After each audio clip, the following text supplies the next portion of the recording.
Hello বন্ধুগণ, good morning. আশা করি আপনারা সবাই ভালো আছেন। আজ গোবিন্দপুর থেকে 3 কিলোমিটার দূরে একটা বনকালী মন্দির আছে, খুব বিখ্যাত মন্দির। ওখানে আজ ঘুরতে এসেছি। তো দেখুন দৃশ্যটা, এটা হচ্ছে বট গাছ, আর তার নিচে আছে মায়ের মন্দির, মা বনকালী।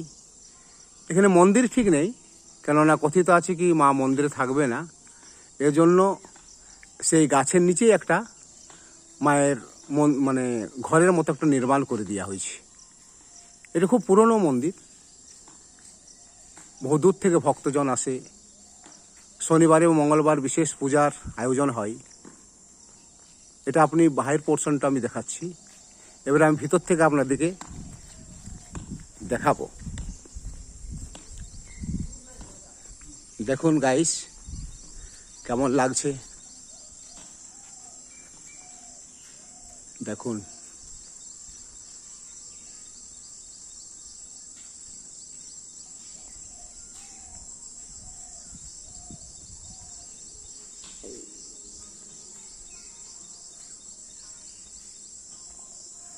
এই দেখুন মা, এই দেখুন মাকে, মা এখানে আছেন। আর ওই দেখুন যে দেখা যাচ্ছে একটা পোলের মতো, ওটা বড় গাছের শিকড়। হ্যাঁ, আর এখানেই মায়ের ওপেন প্লেস। মায়ের উপরে কোনো ছাদ নেই, ওপেন প্লেসেই এখন মা থাকেন। দেখুন গাইস,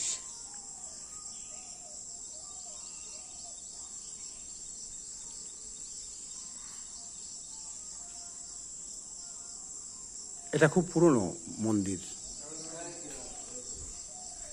পাশেই আপনি দেখুন এই যে বড় গাছ, বিশাল বড় গাছ। অনেক দূর থেকে ভক্তজন আসে মায়ের দর্শনার্থে।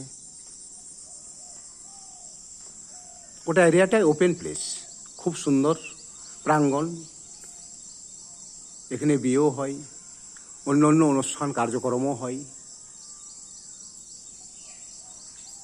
দেখুন গাইস, সকাল সকাল আপনাদের মায়ের দর্শন করিয়ে দিলাম। আশা করি দেখে আপনাদেরকে ভালোই লাগবে। থ্যাংক ইউ গাইস, ভালো থাকবেন। মায়ের কৃপাতে সবাই ভালো থাকুন। নমস্কার।